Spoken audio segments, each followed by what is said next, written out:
Welcome to Girl in the Gov, the podcast, where our goal is to make politics more accessible and less intimidating. The show features an interview with an expert in the political field, walking us through the many cues we have about politics, civics, government, and more. By providing civic education in the places we are, on our phones, and in the language we speak. And yes, we know we say like a lot. It's kind of the point, because politics needed a rebrand. Welcome back to Girl in the Gov, the podcast. Happy Wednesday, Samantha. Happy Wednesday. Maddie called me an angsty teen. Oh, So another plug to go watch on YouTube, because Samantha's whole look today is serving angsty teen with a touch of carpal tunnel. It's a look I never thought I'd see. It's honestly okay. So my style, I feel like people usually think it's like super girly or super preppy, but there is actually like a very big, like more like punk, like emo-y style section in it.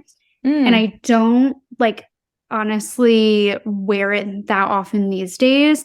But like if you saw like some, and it's always mixed in because I love like so like look you put together, or are you just being comfy? I thought you were just being comfy. Oh no, it's like a look. Like I love like a little like punk thing. I used to have like a lot of, when studs were having a moment, which also they are kind of coming back, which is the thing. I had a lot of like kind of like punky emo stuff for sure, which I know doesn't fit the bill, but interesting. We learned something new about each other every day. But we got her nice little grungy black t-shirt, oversized black nails, and of course her wrist brace, which if you didn't hear, Samantha does have a touch of carpal tunnel. Yep. And we talked about it yesterday on Top Stories. And of course, speaking of Top Stories, we might as well talk about what we talked about. And if you haven't listened yet, you should go listen, because, oh God, now I have to remember what we talked about. So many things. First thing was that Congress is back, and we talk about everything on the agenda and how busy they are. Did you see what I named it in the description? No. I said, like, Congress is back with their bad attitude. Ooh, it is giving that. Exactly. The other thing we talk about is Fox News and their legal troubles at the moment, which we have a lot of thoughts about, and is a very interesting story that I'm sure we'll be continuing to keep people updated on, because it should be a running story. And then, of course, we end with some heinous stories and policies that are coming out of some conservative states that I think everyone should be aware of, because we are really trying to push everyone to pay attention to their state government and what's going on at that level. So there's your top stories. Go listen to get all the details. But we also have one we have to talk about today, because I was a little shooketh by this story. We'll get into in a second. But the other thing we talk about, this yet. This literally just dropped, like Punchbowl dropped at this as their afternoon newsletter. It's tea. It's tea. But before we get into it, the other thing we talked about yesterday was our sticker situation and our little giveaway that we're doing with our new stickers. Samantha? That's facts. Okay, here are the details. Let's see if I can keep it as concise as I did yesterday, which already me saying that made it not concise. What can I say? I'm born. What's the gift of gab? That's what I have. Yeah. It does make sense that we're on a podcast then. It is. When the shoe fits. But nonetheless, the sticker situation. So we have some new stickers. They're really cute, smiley faces. We've got pink, we've got green, we've got big, we've got small. Anyways, they're great. They're fun. And we want to give you guys some. But in order to get stickers sent your way, what you're going to have to do is take a screenshot or picture of you listening to the podcast, sharing the podcast with a link on it on your Instagram story and tagging us. And then we will send you some stickers. So the directions, very simple. Share the podcast to your story with a link and tag us, and we will get the sticker situation sorted out in our DMs. There it is, folks. Sliding into the DMs, making things happen. That's how we roll here. And they are so cute. I have them everywhere. I can't wait to get mine. I do need to actually put them in the mail. I feel like I'm always the last one to get the stickers. Like, you guys will literally get your stickers before me. Yeah, and that's actually just how that's probably going to work. But priorities. go post on your story.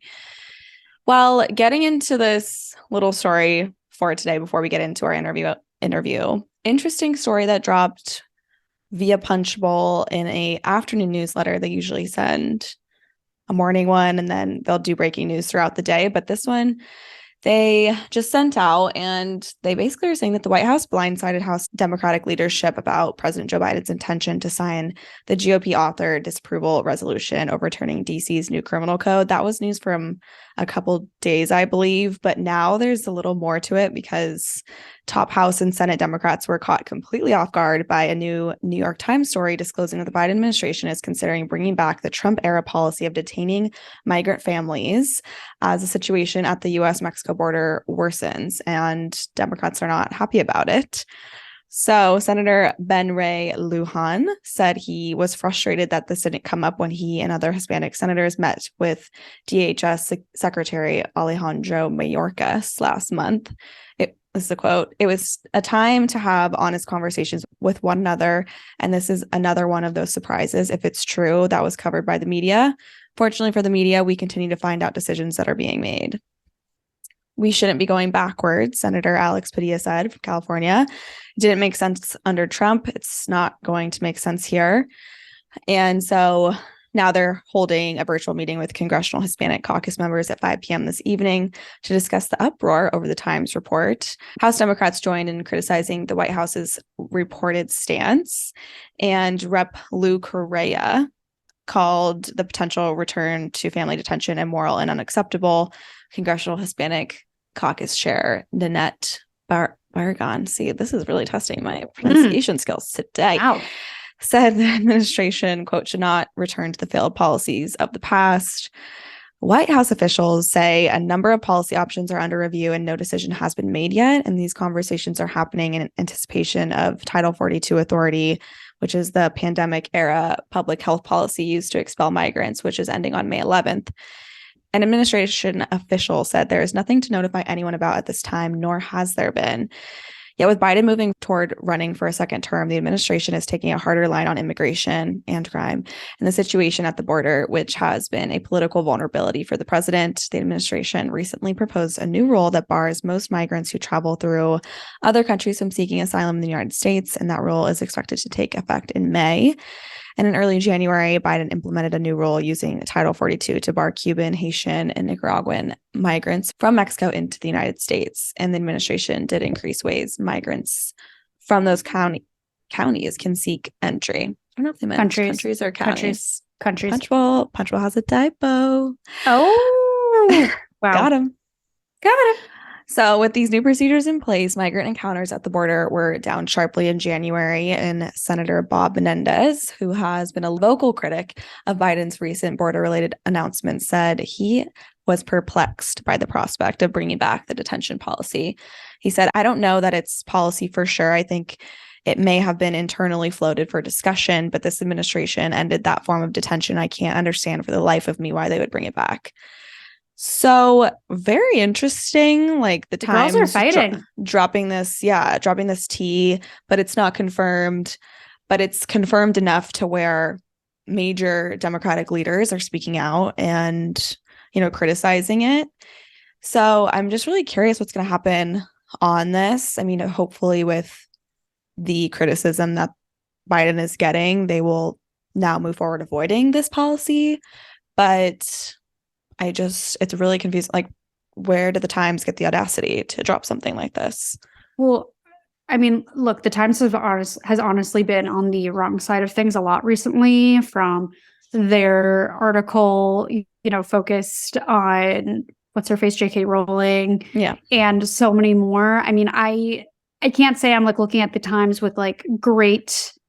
What is the word that I'm looking for? Like, it's like that was more of like a stance that they took, whereas this is like kind of questioning their like journalistic integrity of like coming out and saying that Biden is taking a policy stance that has not been confirmed. So well, I think, totally. I agree with that. And I think I'm now, of course, blanking on them, but there have been a handful of other situations like that in the last few months. And it's made me go, what the hell? Like, honestly, like it's not. And I will say this too, and this is not like a boycott New York Times scenario, like make your own choices about like what you read and where you go. But like I've gone in other directions. There's other news sources that I have more faith in, and I have taken my eyes and my wallet elsewhere. So that's my thoughts on that. That said, in terms of this dynamic between the representatives and Biden, I mean, I think it'll be interesting to see that play out in general, like whether there's some meat behind this or not, or legs behind this, whatever, meat, legs. Both work. I can't. But like, I just think that if Biden is going to say, hey, I'm running for another term, he can't lose his key crew. Right. So a blindside's a weird strategy. That doesn't especially really, because it's coming off of a fresh one as well with the whole DC crime bill debacle. So just weird. Like I'm like weird. I don't even know. Is it like the comms end of things there that's not working out? Is it you know, like what's the like sort of kink in the chain? Exactly. You know? Like there's something odd going on with the communication style and something's not working. And then on top of which it, is the absolute last thing they need. They need to up their comms game, get it perfect, hone it in. And yet there is a situation in which a really, really aggressive policy stance is potentially being put on this administration when it's not confirmed. Like, how can they not have this buttoned up? Seems odd. I also think that with this, I understand the administration being like, hey, like we need to figure something out with immigration. One, because it does need a solution. There does need to be movement on this. Yeah. I don't think we're going to see it within this administration, even the next one. I think this is going to be a continual crisis that we deal with, unfortunately, just the pace of politics for the next God knows how many decades. Like I really don't, like the whole system needs an overhaul and no one seems to be willing to step up and be like, hey, we're going to do this. So I think we're going to be continually dealing with this. Sorry to like burst everyone's bubble of this new representative will help. Like God bless, love you and your positivity, but I don't see it. But I do think that like the comms coming in and trying to take a stance of something like this, like I understand how like that might help from their end bolster, you know, views of voters. But I also, here's the thing, is like I'm not saying don't make moves on immigration. Again, like I just said, something needs to be done on it. Obviously, I'm not in a border state. I just realized that New York is a border state. Geography is so hard. But like southern border, let me just clarify that. Anyways, but I think that the Republicans are going to beat him to death on immigration no matter what he does. And they're going to message around it. He could literally become like the most anti-immigrant president we've ever seen. I don't think so, but like just say, and they would still beat him at this game on this issue. Yeah. Like their messaging has been also going on since the Bush administration and before that on this issue. I don't think, even though clearly it's like Trump's wall didn't work, like Bush's policies didn't work, like all these things that happened under Republican presidents like didn't work, but regardless, their messaging always seems to be more aggressive and stronger. And it's the same with crime. Right. It's like Democrats could put together a really, really comprehensive and potentially like even aggressive crime bill, but it'll still be the issue that Republicans use to attack the left and fearmonger people into not voting for Democrats. Both these issues, crime and immigration, I think have both been kind of like pawns in the communications game. Yeah. And not something where like you said, like the Republicans even have a solution when they do get into office that they implement and that works. Like nobody has the solutions, yet they're using this constantly to get voters scared and to attack the other side. And yet we still have these two issues that linger for decades that don't get solved. So yeah, I don't know. I think whenever Biden decides on the actual policy that they put in place, that's the thing, is that the comm strategy around announcing that policy plan also needs to be really, really honed in and like perfect, because if you are going to be more aggressive about it, then you need to have a good comm strategy in place in order to not piss off all the Democrats, while also saying to, more moderate voters that, hey, we're doing something and we're going to solve this, and like have that quote unquote aggressive stance on it. So to have this be so messy right now is definitely probably very problematic. I'm sure people are quaking over there in the White House, and whatever's going on at the New York Times as far as however this came out, I want answers. I want all the drama. I feel like there's got to be so much tea surrounding this whole story of like how this all went down. 1,000%. I also know that there's been a lot of drama at the Hispanic caucus recently and turnover there. So like, this is just a mess. A mess. Truly. So there's a little story. Which is messier, the Bravo drama going on right now, or this? It's like, pick your drama, pick your tea. I know. I didn't watch Vanderpump Rules, and I'm not going to go back to like 2011 when it started. Okay. So here's the thing. I didn't either, with the exception of like every once in a while that was like on in the background. And then with Summer House and then coming in there, I just have like a good idea of just generally who people are a little bit and like reputations, but like not a watcher of the show, like just not. Okay. Never caught on to it. Yeah. But I did just catch up and watch this season. There was like 4 episodes out so far. Super easy to watch, like background reality, like trash TV. Know, actually, 1,000%. I was like, wow, I was happily surprised because I thought I was gonna be like, ugh, like I'm just watching this because I want to like know the drama happening right now and get it. And it was an easy, fun, like, let me do my nails. That is what I love about Summer House is first, there's not like so many seasons that you can't just like binge it quick. Yeah. The other thing that I've tried to watch Vanderpump Rules before, and when you do try to start from like season 1, it's just like heinous because like the outfits are bad. It's like 2012, just all the aesthetics. I'm like, I don't like watching shows from back then. I don't know why. I never start, like even I watched like the last season of Southern Charm recently, and I just started at the last season. I was like, I'm good. Same. And like, luckily I will say, like, look, some of the Bravo shows, like, yes, some of the people have been on forever, so there's background you're missing, but you still kind of figure out the catch up. Like the editors are slash producers are good enough at like doing a little. They show flashbacks sometimes. Yeah. Well, there is your pop culture / White House breakdown update for the day, but we will definitely get into our interview now. Samantha, would you like to introduce our guest? I would. We are talking about the Farm Bill today, as well as the future of farming and sustainability in the U.S. If you don't know, the Farm Bill is up for discussion this year, so there is lots to chit chat about this. This also was like an issue, or not an issue, but like policy area that honestly completely foreign both of us. One of those where it's like, it's important, it's a big thing within American politics, but just not one that's been in our purview yet. Now it is. We're excited to know about it. We think it is incredibly important for everyone to know about. Just, casual knowing like how your food is grown in the US, like the future of it, providing for farmers, making sure that they are set up for success and diversifying the field of farmers. No, it's very important. Farmers being able to access loans and resources and subsidies and all of those things, and making sure that there's equal access to those things. So I'm getting ahead of myself. I should introduce our guest who speaks way better on this issue than I can. So anyways, today we are chatting with Vanessa Garcia Polanco. She's the Policy Campaigns Co-Director at the National Young Farmers Coalition. So without further ado, here's Vanessa. All right. Well, welcome, Vanessa. We are so excited to have you on the show. This is going to be such a great deep dive on what you guys do and also the Farm Bill, which has been literally the talk of the town since the start of the new year. So we're going to get into all of it, but thank you so much for joining us today. We are so excited to get into this all with you. Yeah, thank you for having me, Maddie and Sam. And I look forward to talking to you all about the Farm Bill and the work that I do.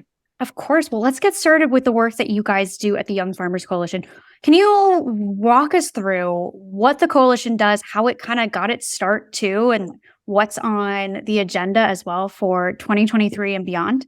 Yeah, definitely. So in the ecosystem of farming organizations, we are really young. We're only 12 years old, or 13 now, with 2013. And we got started because groups of young farmers across the country came together and realized that they wanted to be represented and have more advocacy and the opportunities that we have federally to shape our food and agricultural and communities. And that's how Young Farmers Coalition got started. And that's why we are a coalition, because we represent many chapters and people across the country. And our main mission is to be an intersectional grassroots network that focuses on farmers and growers working to shift power and change policy to transform agriculture in a way that is centered around equality outcomes in food and farming systems. And we have 51 chapters now. We are in 32 states. And we definitely see ourselves as a partner for social justice movements because we champion policies that focus on land, well-being, people, the climate crisis, and advocating for farming to be recognized as public service. I love that. That's awesome. And definitely a bunch of topics that we haven't fully dived into before. So we're really excited to with you today. But before we get into all of that, can you also give us kind of your journey too of how you got involved with the coalition and how you got here? Yeah, definitely. So I was born and raised in the Dominican Republic in a really agrarian community in the Dominican Republic. I usually like to call it the Midwest of the Dominican Republic, the same way the Midwest produces all the corn, soy. We produce all the tubers. That is what we eat in the Dominican Republic in my region. And we produce 50% of all the eggs in the country, fun fact. But then I moved to the United States and I was trying to find my way in American society. I know I was really interested in politics and the environment. I came from all this agricultural background. My dad's still a farmer in the Dominican Republic. And then I went to the University of Rhode Island to pursue agricultural economics and environmental economics. And we have a chapter on National Young Farmers Coalition in Rhode Island. So most of my summer I was spent just hopping around beautiful farms and talking to people about farming issues. And that's how I got started with the coalition. And then I moved away to Michigan to pursue my master's at Michigan State. And we didn't have a chapter there, but I still stayed involved. So when a job opened up to join the DC team, I was like, that's what I want to be doing. I want to be advocating for big transformational change in a way that's systematic and not just providing technical assistance to people or like one time, one thing. And I joined the team right at the beginning of the pandemic. So you can imagine it was like hit the ground running. Oh my God, yeah. On advocacy all the time. Literally, I was literally finishing my thesis and like taking 10 meetings with senators a week, being like, we need funding for young farmers during the pandemic. So it has been a beautiful journey at Young Farmers. Well, we're so excited that the journey led you here because we need to talk about some of that assistance and how that comes to be. What is the Farm Bill? To sort of start off our I have a stupid question, but section. They're not stupid questions. So the Farm Bill, I think, is something really beautiful and something really American. In other countries, you get an agrarian reform that is done every 30 or 40, 50 years. In the United States, we have the opportunity to revisit how we support farmers and agrarian communities every 5 to 6 years. And this got started since the Great Depression in the 1920s and 30s. So every year, every 5, 6 years after that, we all come together, all the stakeholders of agriculture, and we say, this is what we need for American agriculture to thrive, in order to feed our communities, in order to, and also to fight climate change now. But before we will use much like protect soil health, because that's a lot of the way the Farm Bill got started, because we had the Great Dust Bowl. So that's actually one of the reasons that we have a Farm Bill today, because we farmed so bad for a good 30, 50 years that the government was like, oh my God, we need an intervention that is a policy proposal so farmers don't go poor, people don't go hungry, and our soils don't degrade. And that's how the Farm Bill was born. Wow. Wait, I did not realize that at all, that this was all coming out of the Dust Bowl.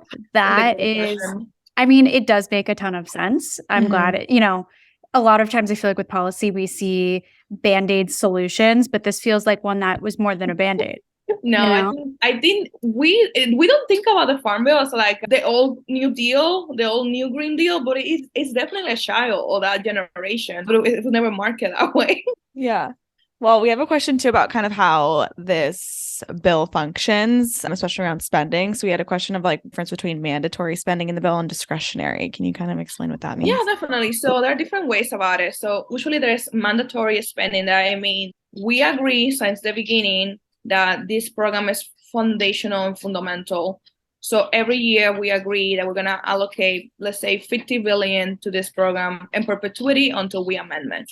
So usually what happens every year while the appropriation cycle when we had to allocate money to farm bill programs, some farm bill programs really has that number written down because we agree that are important, they're non-negotiable.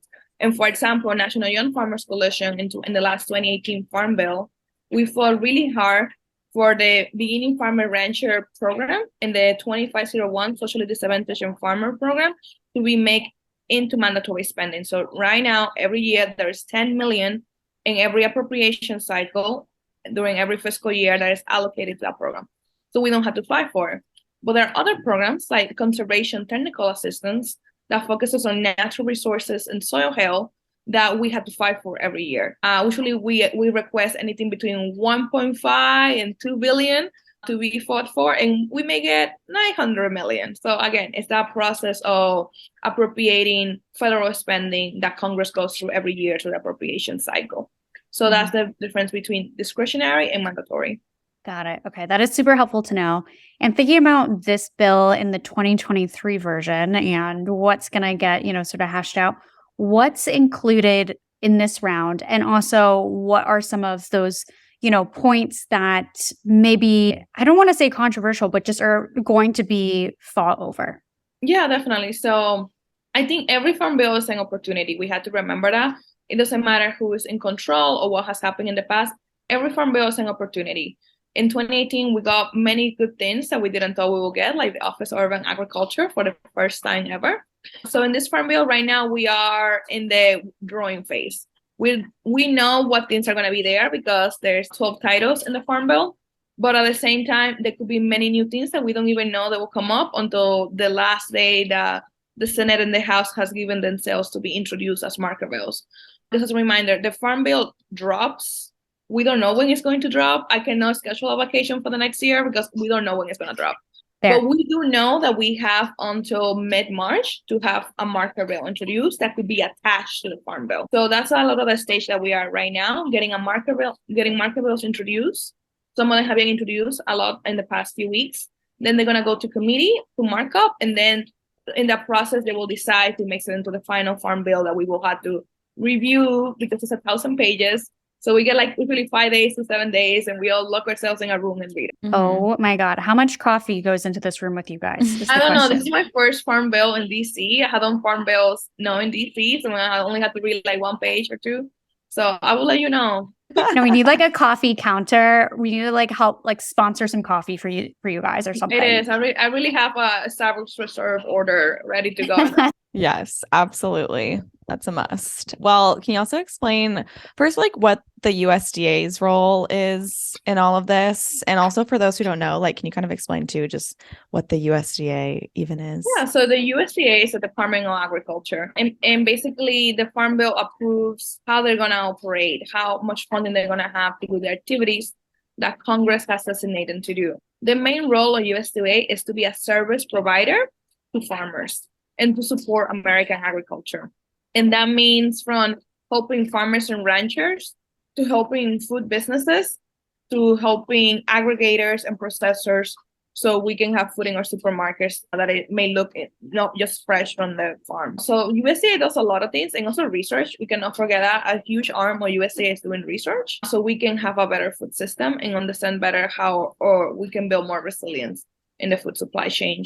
So the Farm Bill authorizes a USDA's budget, basically. This is what we are giving you permission to spend. And then through the appropriation cycle, those budgets renegotiated every year. The plans are discretionary. But yeah, it's a huge bill. And it's a huge department that impacts a lot of things in America. I cannot give you a fun fact right now. I cannot think of any of them. But I feel like USDA does so many things that we do not know about, like promotion of American agricultural goods to other countries.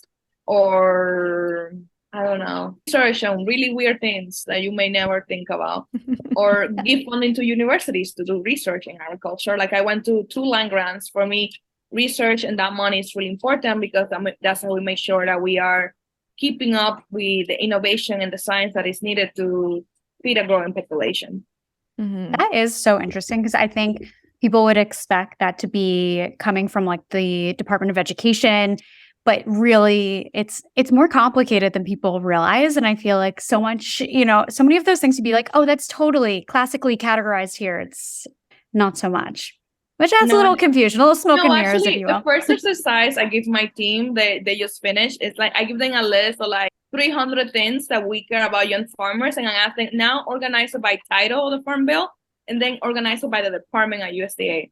Got it. Okay, that is a puzzle, which honestly does sound kind of fun right now. So I don't know, might have to do this assignment too. So feel free to hit me up. But nonetheless, we want to talk about SNAP a little bit because we know this also gets included here. First of all, for those that don't know, what is SNAP? And secondly, why is SNAP seemingly controversial to us? For background, it seems like a very smart policy decision. So I'll just give you that POV. Definitely. So SNAP stands for the Supplemental Nutrition Assistance Program, and it's the largest and most important anti-hunger program based on income. And the program serves more than 40 million people, many with families and children.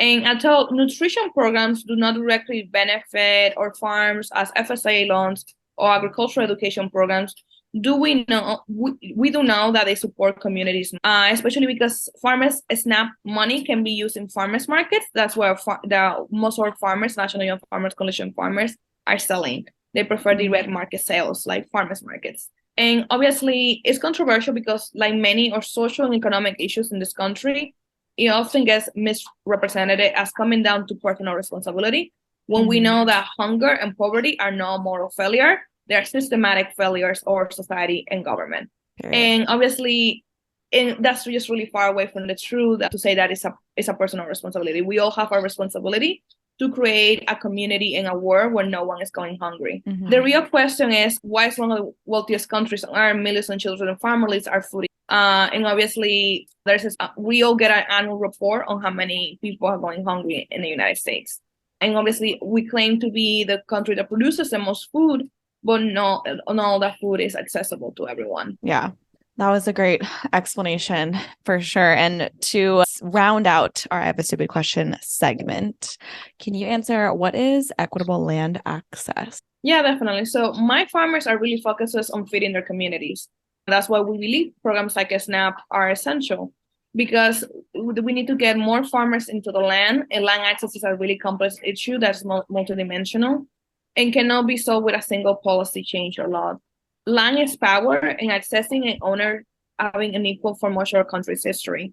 So when we talk about land, we acknowledge there's this connection to power and policy. And as young farmers, we think that the root of racial equity and food sovereignty and economic prosperity, public health, and climate resilience is having land access.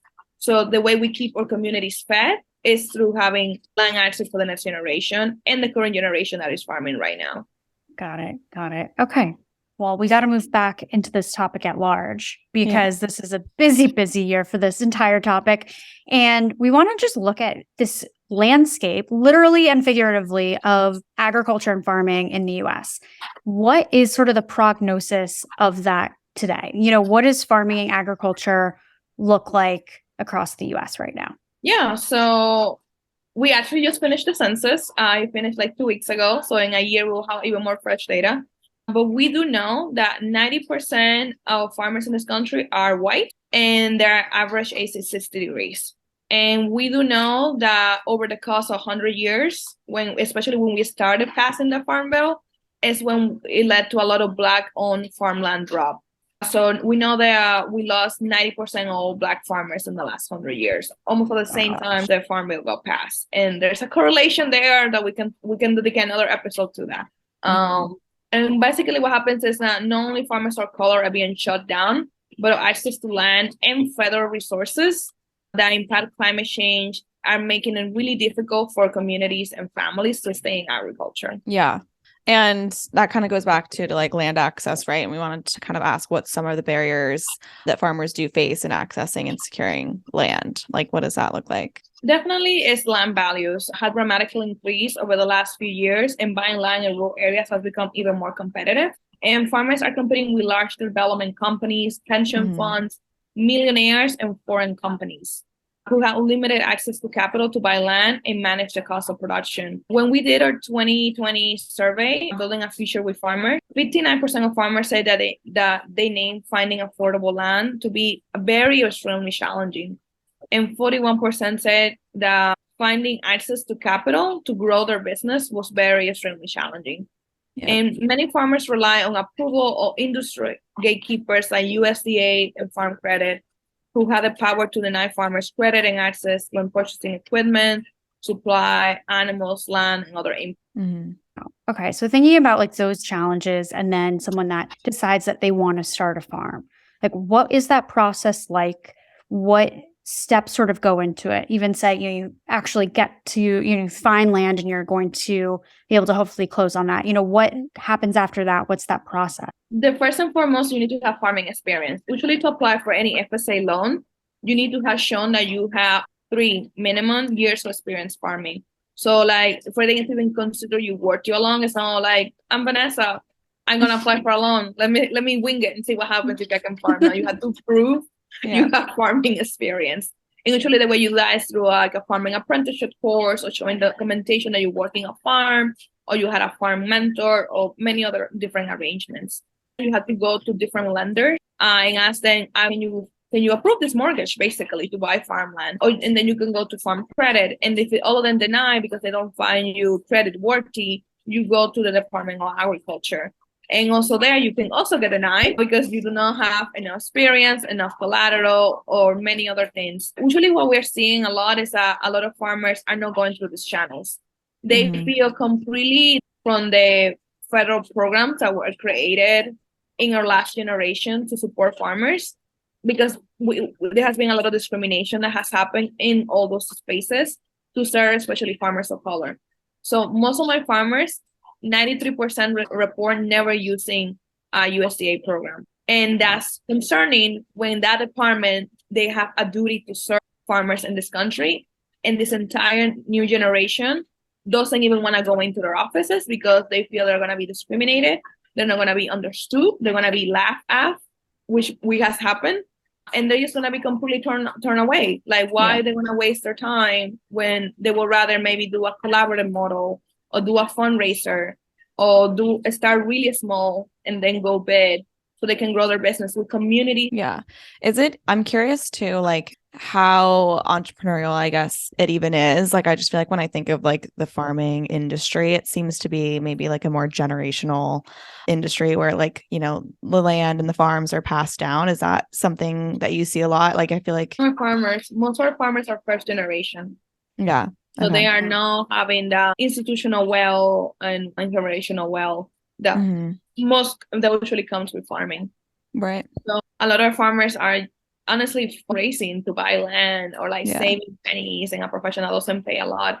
And it's also, when you say entrepreneurial, or farmers don't see themselves as business owners. They see themselves as land stewards. And I think that's a really important mindset. Yeah, they manage businesses because they had to put food on their tables and aside from our table, but they see themselves as land stewards, not as business owners most of the time. Yeah, that is interesting. And I think it's a next question to that too is like, what is the general like culture around farming maybe 10 years ago, and now what is it, and what are you sort of seeing with that? I think right now the way we see farming is definitely more consciousness towards as a social justice issue. I think we are less afraid to call out all the disparities that are happening in agriculture and that had happened. So I think I see a lot of the farming community now more as a social justice movement that is trying to use agriculture to build a better society for eaters, consumers, farmers, and everyone in the middle. Yeah.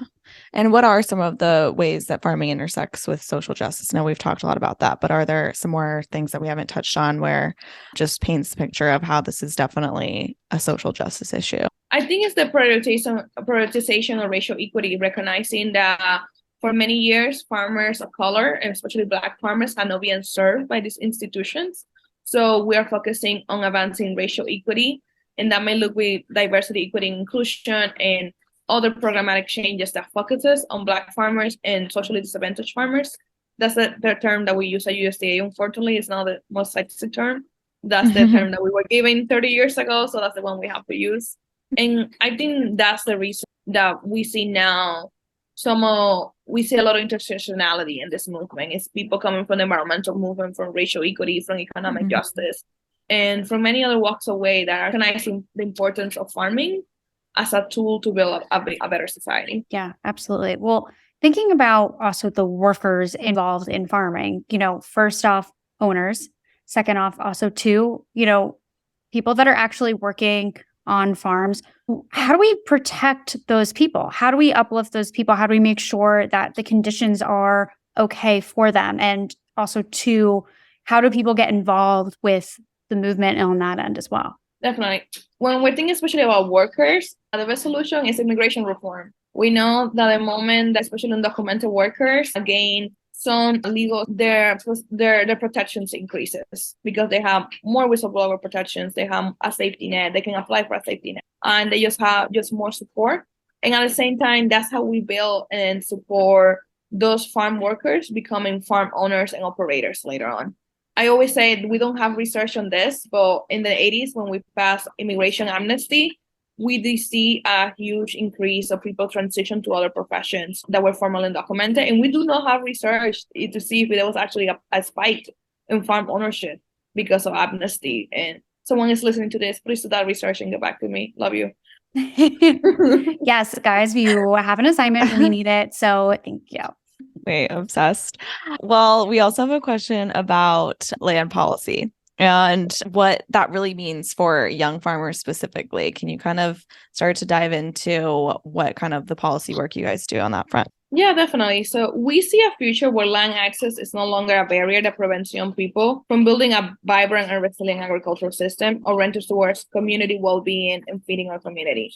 And that's the reason we have our 1 million acres campaign right now for the Farm Bill. We started this campaign almost 2 years ago. Even people weren't even thinking about the Farm Bill because we wanted to be really communicative and being really focused that farmers are land stewards, are leading this movement to address the lack of federal support that is needed to address and assess the critical need for land. The land that we need to stay healthy for well-being, for our environment, the economy, and historically marginalized communities. And this campaign calls into Congress to make a historic investment in equitable land access for the next generation of farmers and growers in this Farm Bill. So we can transition 1 million acres of farmland into BIPOC. And what we know is that farmland needs to transition, and it's being transitioned right now, but it's being transitioned to all those other players that I told you about. It's been transitioned to billionaires, pension funds, hedge funds managers, and multinational companies. Mm-hmm. Wow. And some of the partners that you guys work with in this, who are they? What does that coalition work look like? And what also too has been sort of like the most exciting part about working with other partners for this campaign? Yeah, definitely. So definitely members of Congress are our biggest partners. We love talking to them about some of the issues of land access, but we have really untraditional partners that people are always surprised. Like it's our biggest sponsor of the land campaign. And also every time you order Chiplote, there's the option to donate to us. So please order Chiplote. Thank you. Oh, say less. Literally say less. This is literally the best day of my life now knowing this. I am addicted to Chipotle and this just, wow. Okay. Thank you. It is. Only on the Super Bowl day we get like a lot of money. So thank you to everyone that ordered Chipotle during the Super Bowl. I got Chipotle on Saturday night. So it's okay. It's okay. Yeah. Yeah. So and we also have many other grassroots organizations and partners from collaboratives of farmers in the Midwest or in the South who are focusing on land access. We're just trying to create a campaign where we advocate for policy change that will facilitate equitable land access. And we still don't know. We still have many more partners to find, and I think it's a beautiful thing to have community organizations, entities, farmers who are in the center of the story, all interested in making this happen. Yeah, totally. Well, to kind of touch a little bit too on the climate side of things, can you kind of explain as well, like how we make farming a more sustainable practice and how that's a big part of your guys' work as well? Yeah, definitely. And we do that by having a more holistic approach to farming is required. We include combating climate change, improving access to land and capital, and shifting our relationship with the land, not as a commodity, but as an essential resource that we need to protect and cultivate. We can do this through farmer-led policy reform, climate advocacy and education, and collaborative and transformative partnership with peer organizations and allies. Got it. Okay. And here's a tool that I saw on your website, but I want to know more. And it's called the Finding Farmland Calculator. Can you tell us what this is, how it works, how, people that are interested in using it can tap into it? Our Finding Farmland Calculator is a unique mortgage calculator designed to teach farmers about their financing options and creditworthiness when buying farmland.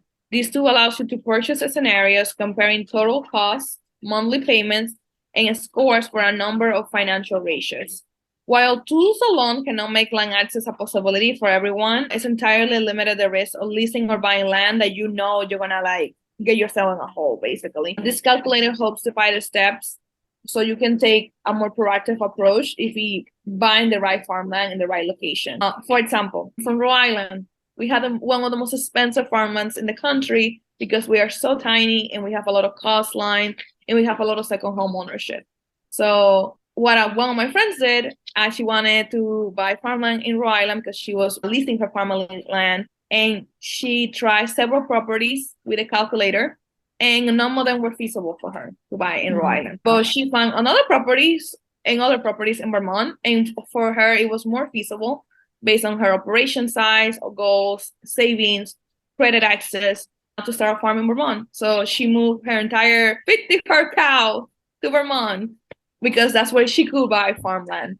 And obviously that was really painful for me because now she's in Vermont, in Rhode Island. But at the same time, it helps farmers where they can farm better in a way that is it still allows them to fulfill their farming dreams in a way that is not completely precarious to their financial situation. Totally. Yeah. Well, at least you guys are both still in New England.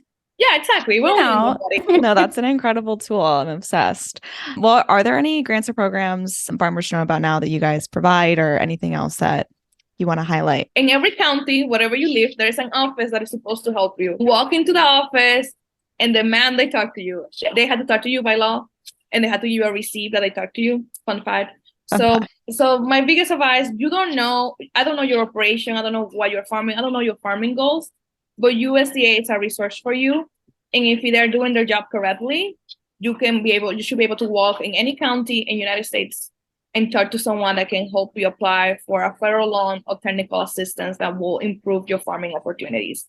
And if they say no to you, you call me and I yell at them on your behalf. Yay. Yes. And we also have technical assistance providers. So if you ever have a really bad experience going into USDA, we will go on the phone with you and walk you through the process or tell you the things that they were supposed to tell you.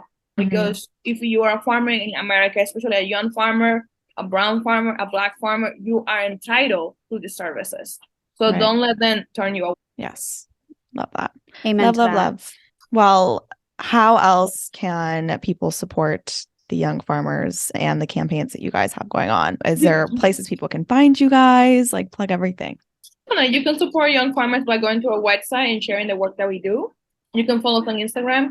You can partner with us in the 1 Million Acres for the Future campaign and spread the word about what we're calling for in the Farm Bill.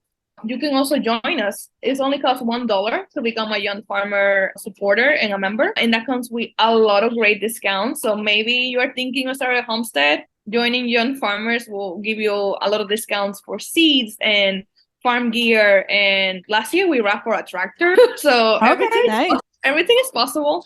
But we really want you to stay engaged about some of the issues that are affecting young people in agriculture. If you are like a young person like me who obviously is involved in this movement, we really want to invite you to sign up and you can be activated this year. And you can do that by signing up for P2As, and that's P2A/.com/land. Awesome. Let me make sure I got that right. No, it's /land, just land.